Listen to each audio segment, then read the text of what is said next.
रांजवंश techno science अकॅडमीमध्ये आपलं स्वागत आहे. रांजवंश टेक्नो सायन्स अकॅडमीमार्फत 8वी 9वी 10वी या वर्गांचे मोफत शिक्षण ऑनलाईन पद्धतीने मिळते आणि तुम्हाला जर ते मिळवायचे असेल तर दिलेल्या ह्या नंबरवरती कॉन्टॅक्ट करा आणि आजच आपल्या पाल्याला या अकॅडमीच्या मार्फत मार्गदर्शन घ्या.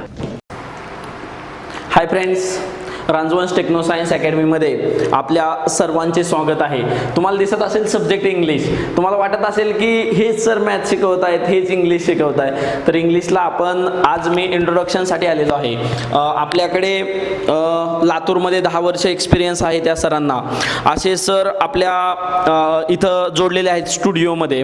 तर मी थोडीशी इंट्रोडक्शन करून देतो त्यांच्याबद्दल की वैजनाथ सर हे गेले 10 वर्ष लातूर पॅटर्नच्या मार्फत ते कोचिंग एक टीचर म्हणून वेगवेगळ्या संस्थांना जोडलेले होते, वेगवेगळ्या क्लासेसला जोडले होते आणि आपल्या आग्रहास्त आणि हे एक सामाजिक उपक्रम आहे आणि त्यांना त्या ही कन्सेप्ट जी आहे आम्ही सुरू केलेली ती आवडलेली आहे आणि त्या आवडलेल्या कन्सेप्टला एक आमचा मान राखून एक मित्रच आहेत आमचे, कारण टीचिंग फील्डमध्ये आम्हाला भरपूर सारे शिक्षक जोडलेले आहेत आणि एक टीचर म्हणून त्यांनी आमचा हे जो आहे करोनाच्या काळामध्ये आपण कशी मदत करू शकतो, एक त्यांना पण थोडीशी जे हा उपक्रम आहे त्याची थोडीशी जी कन्सेप्ट आहे ती आवडलेली आहे. त्यामुळे ते पूर्ण आपला जो 8वी 9वी 10वी पूर्ण जे ग्रामर आहे ना ते सगळ्यांना सेम असतं आणि जो इंग्लिशचा ॲडिशनल 10वीला जो लागतो तो पूर्ण कोर्स ते कंडक्ट करणार आहेत. तर मी सरांना आता लेक्चरसाठी आमंत्रित करतो की सर तुम्ही या.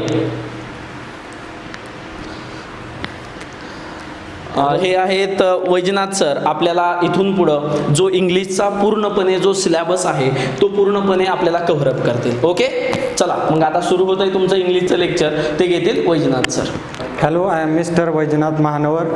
आत्ताच रांजवंश सरांनी माझी इंट्रोडक्शन तुम्हाला करून दिलेले आहे. तर I am teaching you English grammar. तर मित्रांनो, English is a most important subject in our syllabus as well as English is a most important language in our life. Am I right? तर आपण let us start tense. Chapter number 1 आपला आहे tense. तर मित्रांनो, tense म्हणजेच त्याला मराठीमध्ये काळ असं म्हणतात.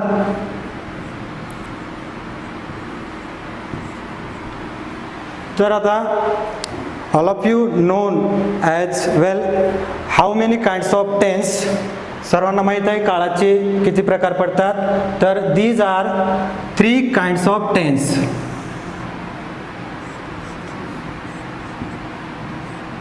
तर काळाचे मुख्य 3 प्रकार पडतात. त्याच्यामध्ये फर्स्ट ऑफ ऑल आहे प्रेझेंट टेन्स,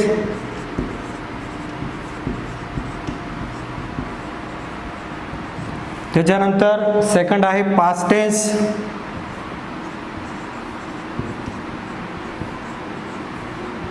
आणि थर्ड आहे फ्युचर टेन्स.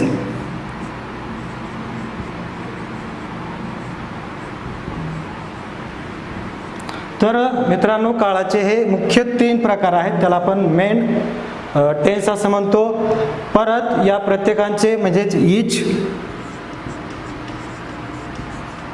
टेन्स हॅज 4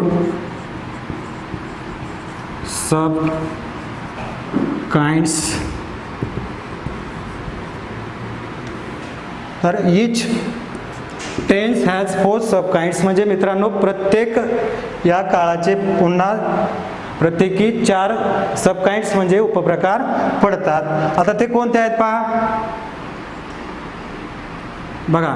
त्याच्यामध्ये सिम्पल टेन्स असेल, कंटिन्युअस टेन्स असेल, परफेक्ट टेन्स असेल आणि परफेक्ट कंटिन्युअस टेन्स असेल. तर आज आपण today we are going to learn present tense. बघा आता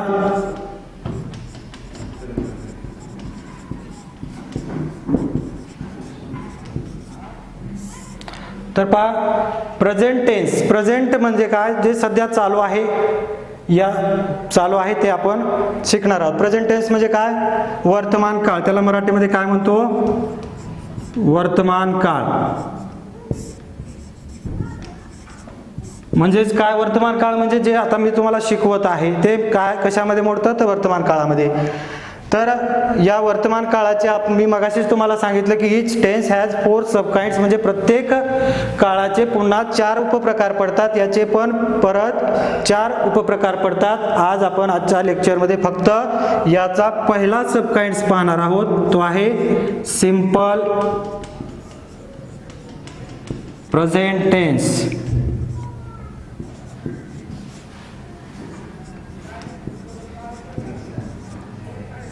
तर पहा, आता नावामध्येच आहे सिंपल म्हणजे साधा, प्रेझेंट टेन्स म्हणजे वर्तमान काळ. तर सिंपल प्रेझेंट टेन्स म्हणजे काय? साधा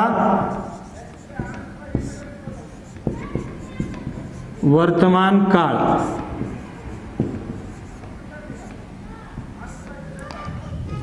तर पहा, आज आपण सिंपल प्रेझेंट टेन्स आणि त्यावरील काही उदाहरणं अभ्यासणार आहोत. पहा, for example,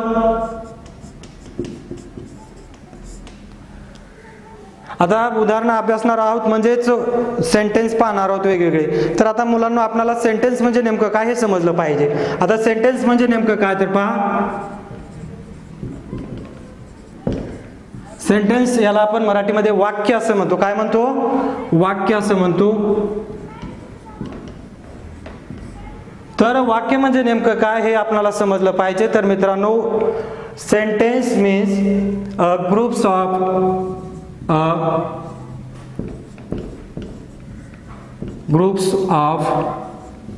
words is called sentence.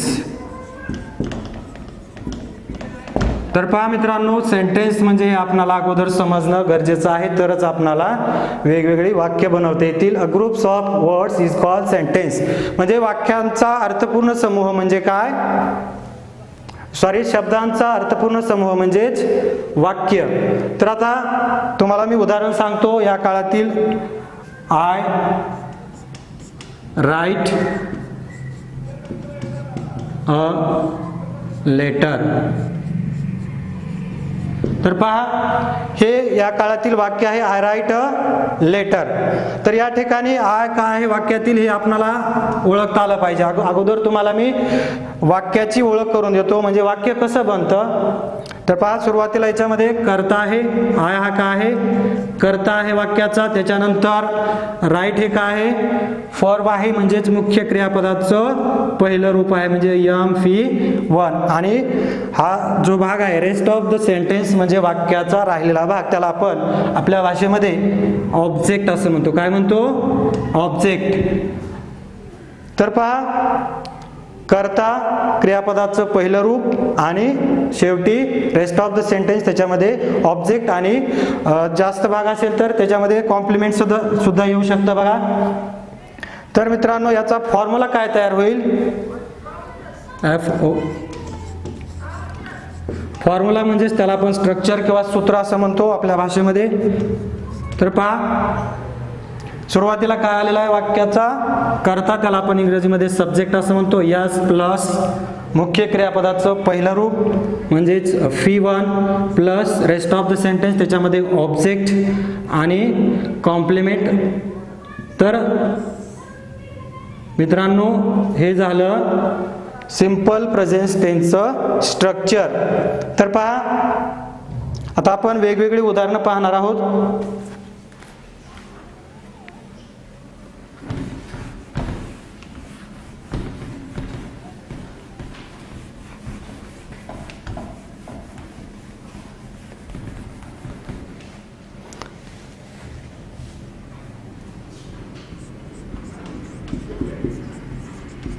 बघा आता, आय इट अ मँगो. तर पहा, आपला समोर प्रेझेंट टेन्स, सिंपल प्रेझेंट टेन्सचं उदाहरण आहे आय ईट अ मँगो. याचा मराठीमध्ये अर्थ काय होतो? मी आंबा खातो. तर मुलांनो, मी तुम्हाला वाक्याची ओळख करून दिली होती. वाक्यातील आय काय आहे? कर्ता आहे. त्याला आपण मराठीत सब्जेक्ट म्हणतो. ईट हे मुख्य क्रियापदाचं पहिलं रूप आहे, मेन वर्ब आहे, आणि मँगो काय? ऑब्जेक्ट आहे. तर पहा, आय ईट अ मँगो म्हणजे मी आंबा खातो, म्हणजे आंबा खाण्याची क्रिया माझी वर्तमान काळामध्ये सध्या काय आहे? सुरू आहे. म्हणून हा काय आहे? Simple present tense. तर पहा मित्रांनो, सिंपल प्रेझेंट टेन्स आपण केव्हा केव्हा वापरतो आपल्या जीवनामध्ये? तर सिंपल टेन्सचा वापर त्रिकालाबाधित सत्य ज्या गोष्टी असतील त्याला आपण युनिव्हर्सल ट्रूथ असं म्हणतो. त्याच्यानंतर काय फॅक्ट्स असतील, नियम असतील, त्याच्यानंतर सुविचार असेल, म्हणी असतील, तर अशा वेळी आपण किंवा नेहमीच्या आपल्या ज्या हॅबिट असतील, हॅबिच्युअल ॲक्शन्स असतील, म्हणजे नेहमीच्या सवयी किंवा कृती असतील, अशा वेळी आपण काय करत असतो? सिंपल प्रेझेंट टेन्स म्हणजे साध्या वर्तमान काळाचा वापर करत असतो. बघा, आता मी तुम्हाला मग सांगितलं की युनिव्हर्सल ट्रूथ म्हणजे त्याला काय म्हणतो आपण? वैश्विक सत्य असं म्हणतो. यावरील आपण एक उदाहरण पाहूया. बघा, सन रायजेस in the east.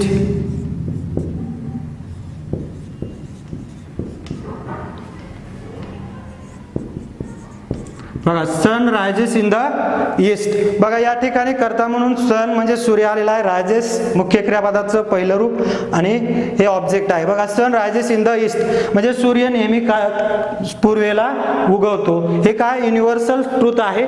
जगाच्या पाठीवर कुठेही जावा मित्रांनो, सूर्य हा नेहमी पूर्वेलाच उगवतो. म्हणून याला काय म्हणायचं? युनिव्हर्सल ट्रूथ असं म्हणतात, वैश्विक सत्य असं म्हणतात. आणि हे किंवा या गोष्टी सांगण्यासाठी आपण कोणत्या काळाचा वापर करतो? तर सिंपल प्रेझेंट टेन्स या काळाचा आपण काय करत असतो? उपयोग करत असतो. Simple present tense.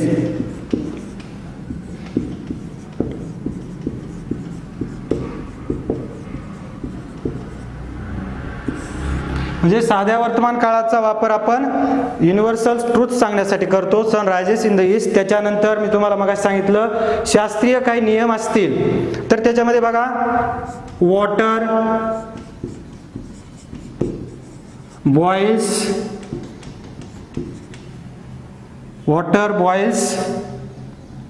In 100 degree Celsius. तर पहा, water boils in 100 degree Celsius म्हणजे पाणी नेहमी मुलांनो 100 अंश सेल्सिअसला उकळते. कुठेही जावा तुम्ही, अमेरिकेत जावा, चीनमध्ये जावा, कुठेही जावा, पाणी हे 100 डिग्री सेल्सिअसलाच उकळतं. म्हणून जे शास्त्रीय नियम आहेत ते आपण साध्या वर्तमान काळातून व्यक्त करत असतो किंवा सांगत असतो. त्याच्यानंतर पहा, नेहमीची एखादी आपली हॅबिट असेल, सवय असेल, ते देखील आपण साध्या वर्तमान काळामध्ये सांगत असतो. बघा, I get up early in the morning. I get up early in the morning.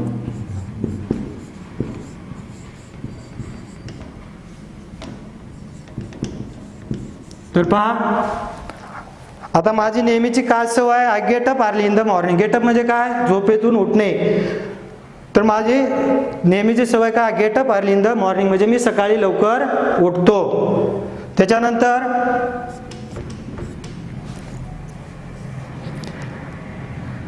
आणखी आपली सवय असते बघा, जर सरकारी नोकर असेल तर बघा, I go to office at 8 AM. पहा, I go to office at 8 AM. तर माझी ऑफिसला जाण्याची नेहमीची वेळ काय? 8 वाजता. म्हणजे मी नेहमी माझ्या ऑफिसला 8 वाजता, सकाळी 8 वाजता जातो. म्हणजे ह्या ज्या काय आपल्या नेहमीच्या सवयी आहेत त्या मित्रांनो आपण सिंपल टेन्समधून सांगत असतो. त्याच्यानंतर पहा,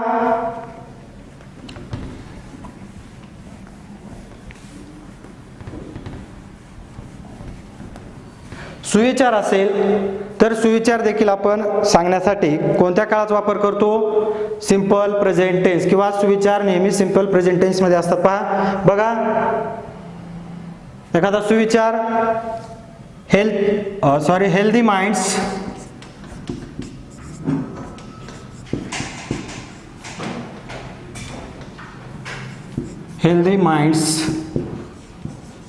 live in healthy body.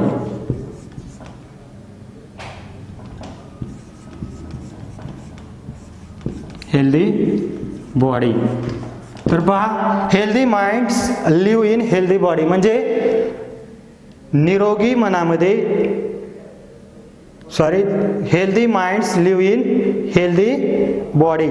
तर निरोगी शरीरामध्ये म्हणजे हेल्दी मन काय करत असतं, राहत असतं असं आपण त्याला म्हणतो. त्याच्यानंतर बघा, healthy minds live in healthy body म्हणजे हा काय सुविचार आपण सिंपल प्रेझेंट टेन्समध्ये मित्रांनो सांगत असतो. त्याच्यानंतर एखादी म्हण असेल, प्रोव्हर्ब्स असेल, ती देखील आपण सिंपल प्रेझेंट टेन्समध्ये सांगत असतो. बघा, health is wealth, health is wealth. तर पहा, हेल्थ इज वेल्थ म्हणजे काय,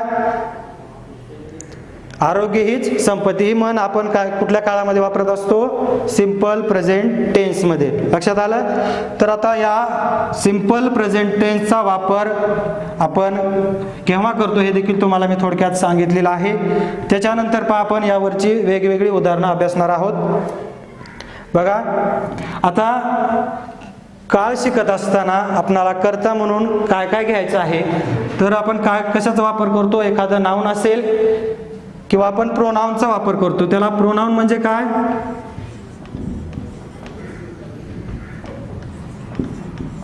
प्रोनाऊन म्हणजे त्याला आपण उपनामे असं म्हणतो. काय म्हणतो, उपनामे.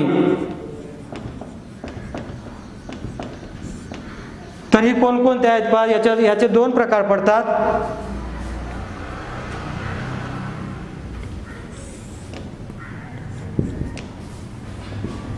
तर बघा, याचे दोन प्रकार पडतात. ते असे आहेत,